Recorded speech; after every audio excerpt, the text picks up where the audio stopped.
John Servo says, you've been a variety streamer for a long time. Ever thought about maybe sticking to a certain genre or type of game? Um, do you want me to be honest? I feel like because I'm a variety streamer, that's why I'm still around. Okay. If I were someone who had focused solely on one genre, like just first person shooters, just fighting games, whatever, I would not be successful. The reason that I can succeed is because I'm a jack of all trades. I jump between games, and you'll see a different crowd of people watching my stream today for Dark Souls than you will on my stream tonight when I do wrestling commentary. You'll see a completely different group of people watching me play Ninja Gaiden 2 Black tomorrow than, say, as when I play Street Fighter later in the week or when I'm playing mouthwashing when I finish the game, right? And this is good because the funny part is people are like, I don't get it. How can Phil make a good living? If on his streams on YouTube, on average, it appears that he has between 200 and 300 viewers, and his streams on Kick have like 40 to 50 viewers. How can someone who has like 400 viewers a day make a living? Because it's not the same viewers. You see?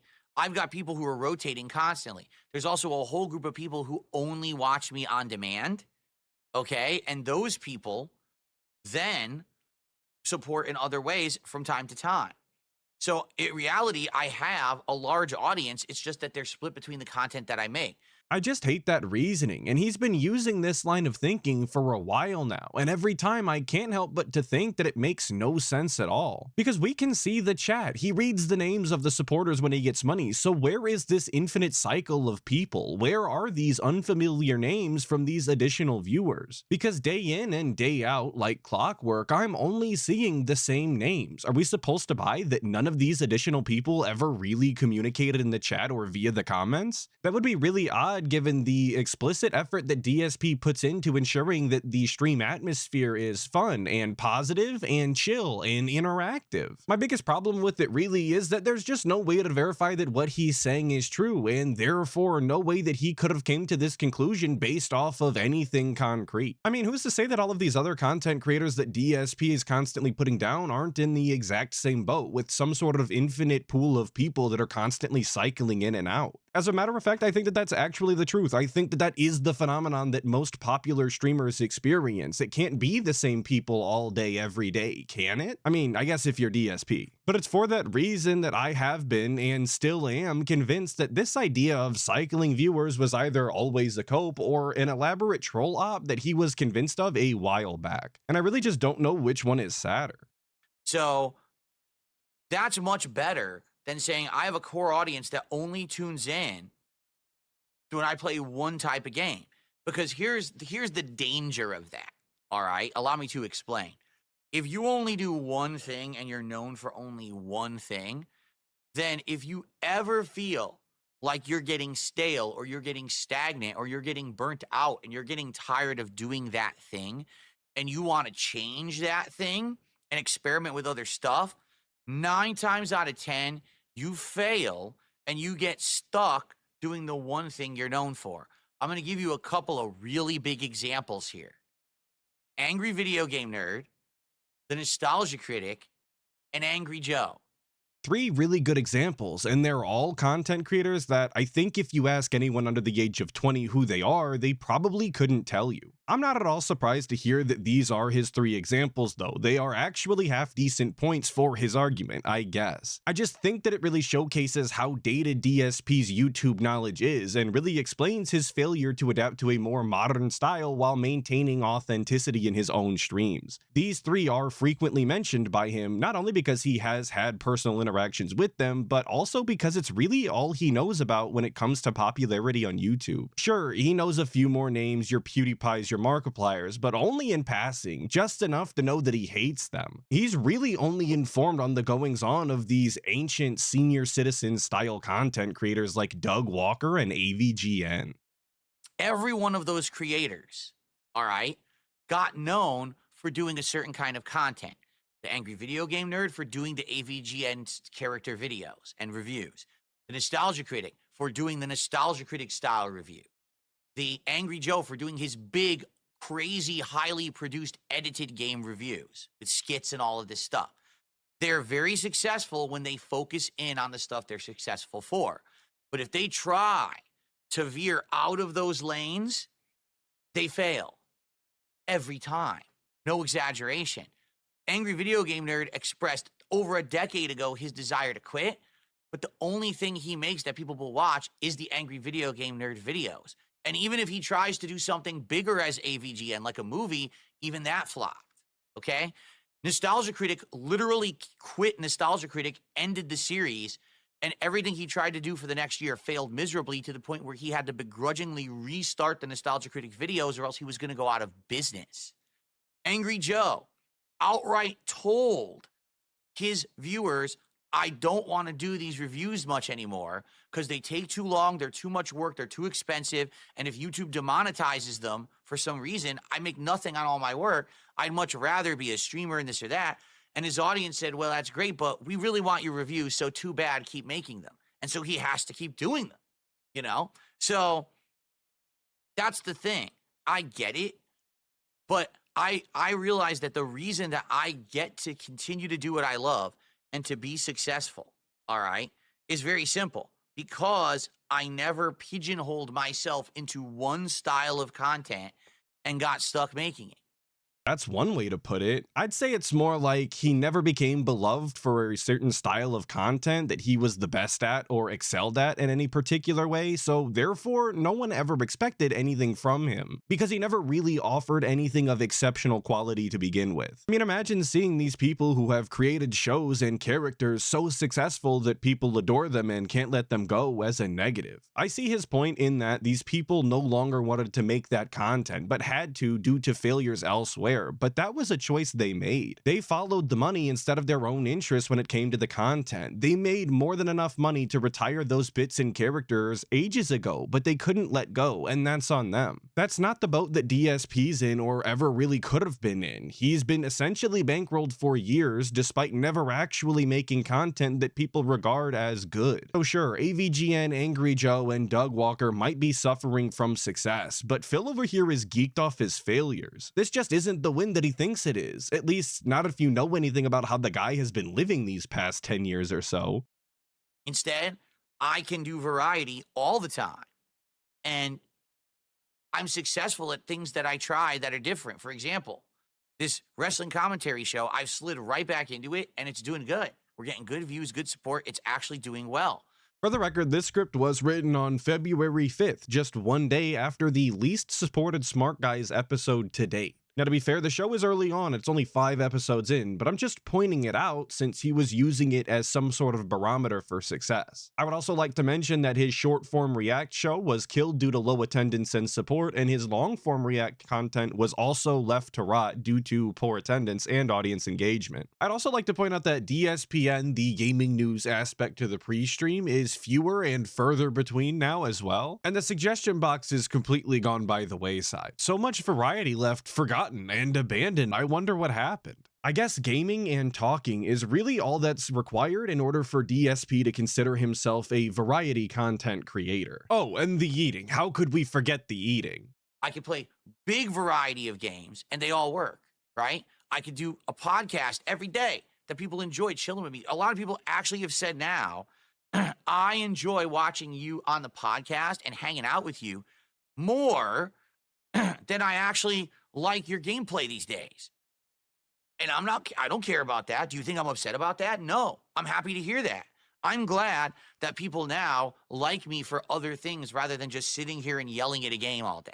The problem is, I'm just not convinced that that's actually indicative to the quality of the pre-stream. I don't think that anyone is listening to the pre-stream because he's such an insightful, well-spoken guy. I just think that comparatively, from purely an entertainment standpoint, the gameplay is super low energy and boring. It just loses to even the most low IQ pre-stream discussions. At least when they ask DSP what he had for dinner the 9,000th time, there's a chance that he's gonna provide some sort of information that you didn't know beforehand because he's oversharing. I would argue that about half of the gameplay segments are complete silence on DSP's behalf. Very entertaining, obviously. And I just don't know how all of this couldn't feel bad for him. The gameplay used to be his bread and butter. He was Mr. Playthrough. He invented the genre, if you believe him. Flash forward to today, and the segments that get the most pop off are about trolls or something stupid like what's in DSP's fridge, a segment that I wish I was making up but actually happened. If it was anybody other than DSP, I would genuinely feel sad that this person has fallen so far from grace that they no longer actually care about the thing that once made them popular or even prominent. Okay. So that's awesome. So here's the thing. I get what you're saying. I've been doing variety now for over, 16 years and never really, I would say with the exception of classic Street Fighter, right? If you look at me playing like Super Turbo and classic Street Fighter 3 Third Strike, stuff like that, those games I do really well at, right? But outside of that, arguably, do I really do well at much else? Maybe you could say modern Call of Duty I do decently at, but no, I'm not a master of any trade. You're not going to sit here and watch my videos for instructional value or anything like that, right? But I'm okay with that. I'm absolutely, positively 100% happy with who I am as a creator, with the content I'm making. I feel like it has merit, it has value, it definitely entertains everyone, and I don't get bored. Like, no lie, I never come to work and I'm like, man, what a boring day I have to work through today. Not once has that ever happened. I'm happy that because I'm doing what I'm doing, it's so fun and it's more laid back. It's not all ultra serious all the time. You know what I mean? Um, That's just not true, though. There have absolutely been days that he was bored on stream, whether because of the game he's playing, the videos he's reacting to, or the lack of interaction on stream. He's the one who specifically used the word bored to describe these scenarios. And I'd like to say that, it is good to see him finally show some appreciation for the absolute lot that he's been handed in life. But this is clearly just a way for him to do a self-aggrandizing performance and continue to try and sell to his viewers that this jury-rigged stream is the proper way to do everything, instead of actually focusing in and getting familiar with the content that he makes or the games that he plays. I'm having a good time with it all. So I hope you guys understand that. Okay, I do. And that's why you're never going to really see me, I feel anyway, become a master of one thing or focus in on only play one genre of game. Because I feel like it would work maybe in the short term, but after a while I would get burnt out. This would even happen back in the day when I was a competitive fighting game player. If I just played fighting games nonstop for a set period of time, let's say for 3-4 straight months, I would play fighting games like crazy. I would get burnt out. I would get tired of it. I would be like, I don't want to keep doing this because I'm bored of it now. I've done too much of it and I'm getting frustrating doing it.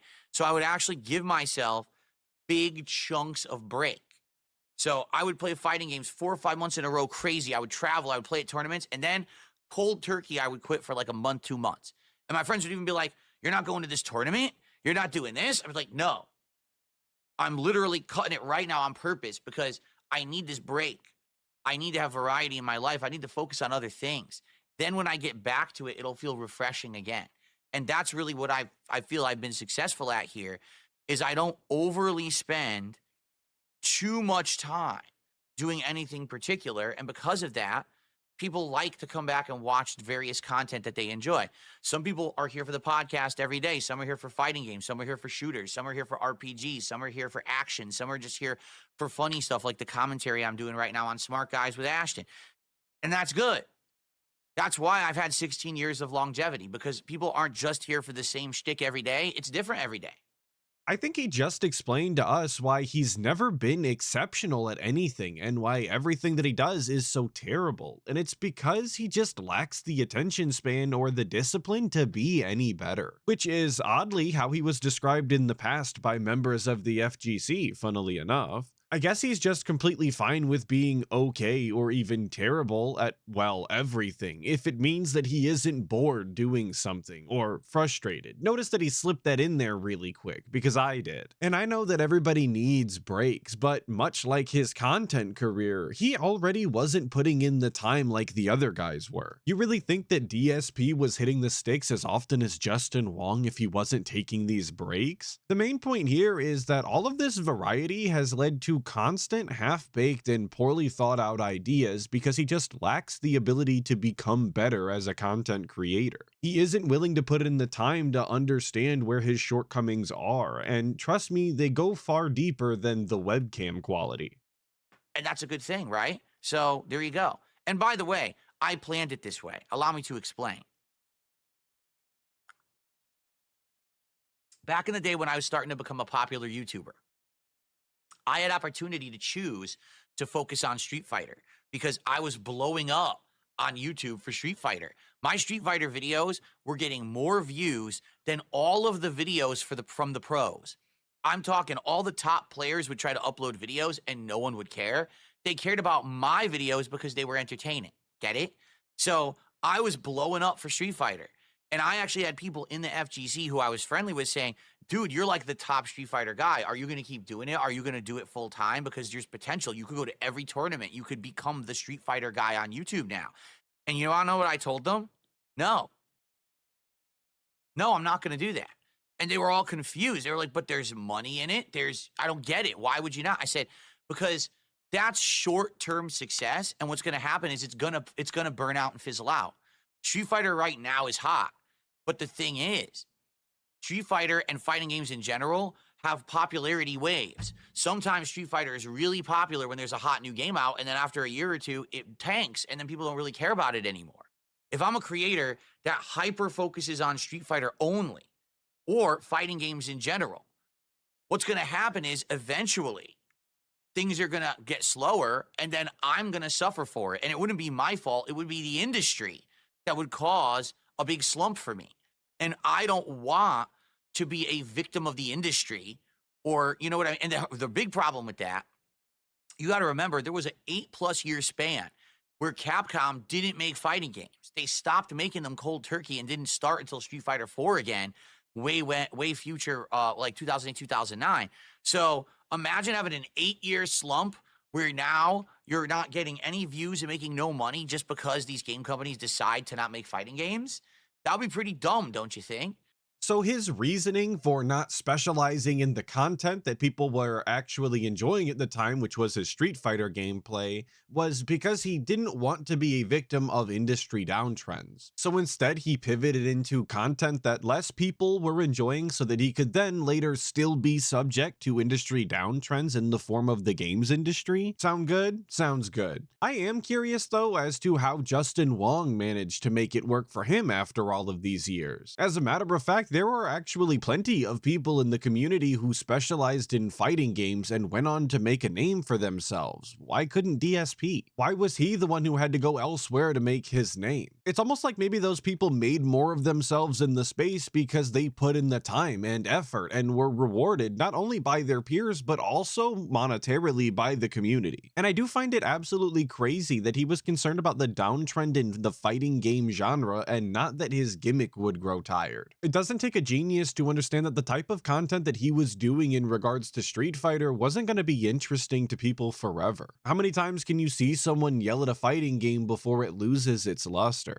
You know, I say that, but I know that people still enjoy the Street Fighter salt to this day. But really, it's so funny to me that he thought that the genre was gonna die off before his shtick ever did. So instead, I said, no, I'm going to continue to keep doing variety. I'm going to push variety in my content because I want it to be that if there's a slump in one genre, that's okay, because then I can continue to do other genres of content to pick up the slack. And it has worked. While the rest of the fighting game community had to go to shilling garbage. I mean, let's sell shitty quality home arcade machines. Let's push garbage products like food subscription services and shit on our streams. I don't have to do that. I'm successful being me because I wasn't a victim of the industry. That industry right now is going into a slump again. It is. Street Fighter 6 is not nearly as popular as it used to be. Smash Brothers is not pushing numbers anymore. Multiversus, a new fighting game, failed within 2 to 3 years and is about to shut down. Fighting games are in a slump. All right? I could be hurting right now, but I'm not because I decided to not be a one-trick pony. You know, thankfully.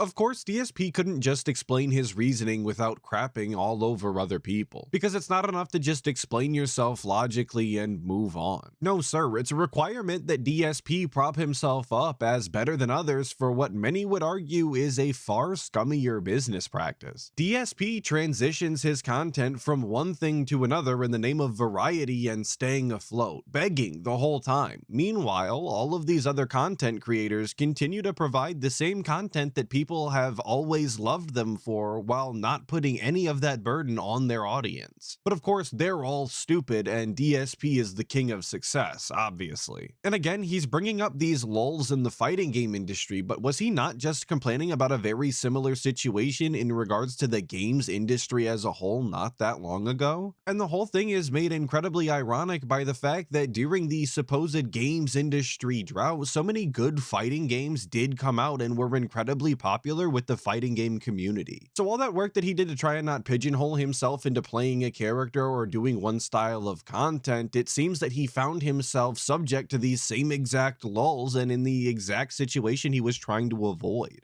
Because, man, let me tell you, if I had to sit here on this stream and tell you guys to go buy a shitty arcade one-up arcade machine, or to buy a food subscription service that I know is a piece of shit and is a ripoff, or Dollar Shave Club, or whatever the fuck the flavor of the day is, the new YouTube sponsorship, right?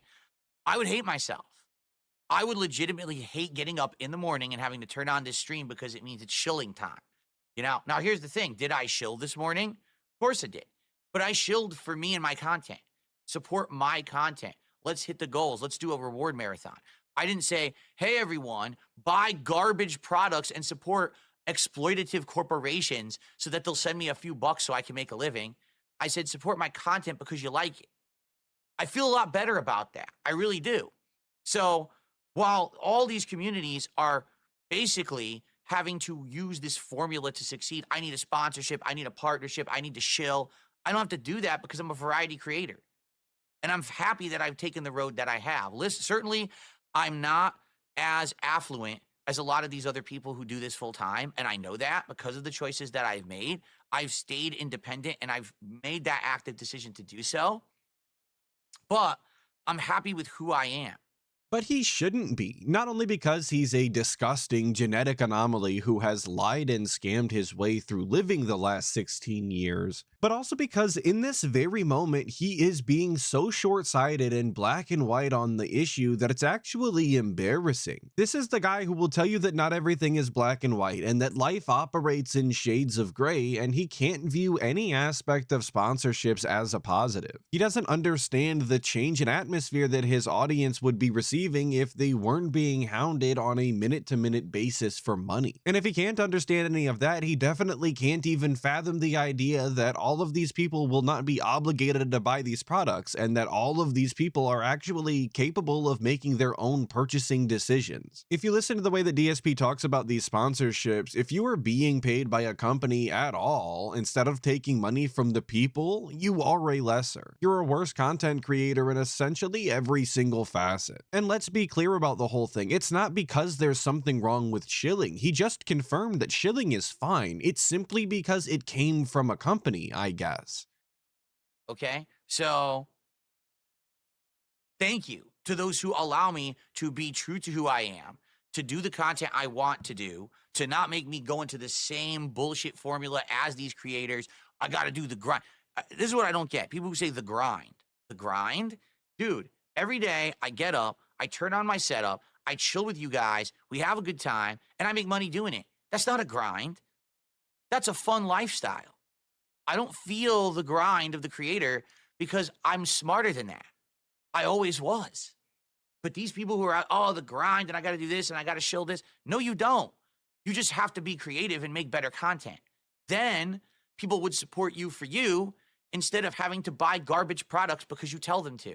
Instead of being an influencer, you'd be an actual creator. But this is what's been lost in modern content creation. These people all are influencers now. Oh, buy what I tell you to buy because I'm an influential person in my community. Instead of, oh, we all had a good time on stream today, so please support it so we can have another good day tomorrow. That's what it should be. You all had a great time today and you supported it so we could have another great day tomorrow. Keep it going. Versus, hey, buy this piece of shit product, buy this electric toothbrush, buy this razor, buy this piece of garbage gamepad, buy this shitty t-shirt. What the fuck? Why, when did it become so commercial? I think that this is a terrible look, and it doesn't matter how you cut it. Bragging to a bunch of normal people about how you don't have any issue making a living and that your life is essentially easy street is incredibly horrible optics, if you ask me. Add on top of that, the fact that he thinks that he's smarter than everyone else because he put the financial responsibility on his viewers instead of himself, and everything is made exponentially worse. Him then claiming to be a real content creator and pretending like the content that he makes can even hold a candle to some other people's content is really just the cherry on top. He's just so out of touch with reality, it's a miracle that we even speak the same language anymore. And all of this talk about it being a fun lifestyle goes directly in the face of all of the tales that he tells us on stream about slaving away late into the night in that office, and he never gets to see his family, you guys. Right? But it's like, oh, well, don't make fun of them. Don't hate on them because they're getting the bag. Yeah, but by what means? By making their viewers buy garbage instead of just saying, hey, my content's good, support it. But that's the thing. They can't. They can't make a living on that because they all chose to do this same road, same formula, same boring bullshit. Wow, you get 40,000 views on every video on YouTube, but no one contributes to your streams. So I make more money on one stream than you do on that video that you work so hard on. Good for you, bro. You're doing it wrong.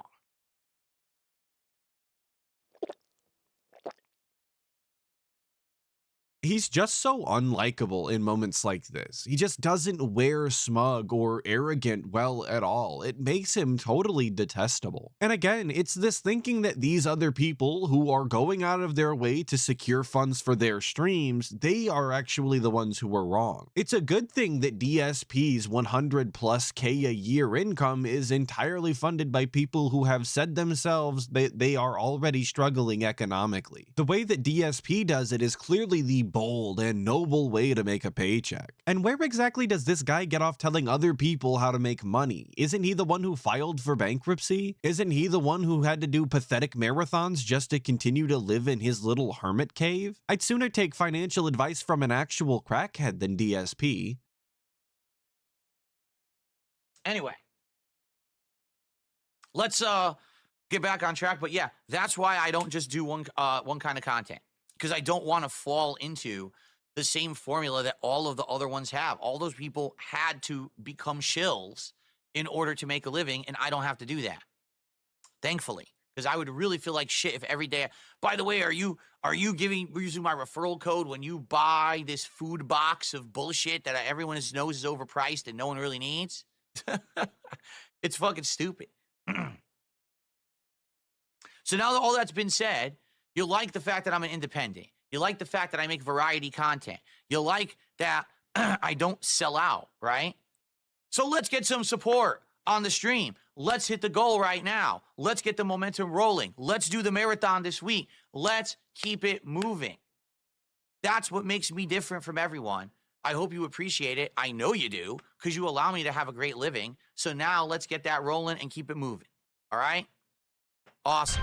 And in the amount of time that he begged right there at the end, he could have just done an ad read and had guaranteed money, allowing his viewers to relax. But of course, he didn't do that. Someone did go on to ask later if he would ever actually take a sponsorship, and of course he gave the same answer that he always gives, which is essentially a no with a bunch of fluff surrounding it. Well, they would have to reach out to him, he wouldn't go to them, and it would have to actually be a product that he uses and absolutely loves. He used his incredibly obnoxious webcams as a prime example of a product that he would shill for. I don't think that it's really worth your time to show you. So there you have it, your periodical reminder as to why DSP is actually the best and everyone else is a no-life loser who can't operate their own business. I know that everybody needed that refresher. That's it for today's video though. Hopefully you liked it enough to come back for the next one. Until then, be safe. Goodbye.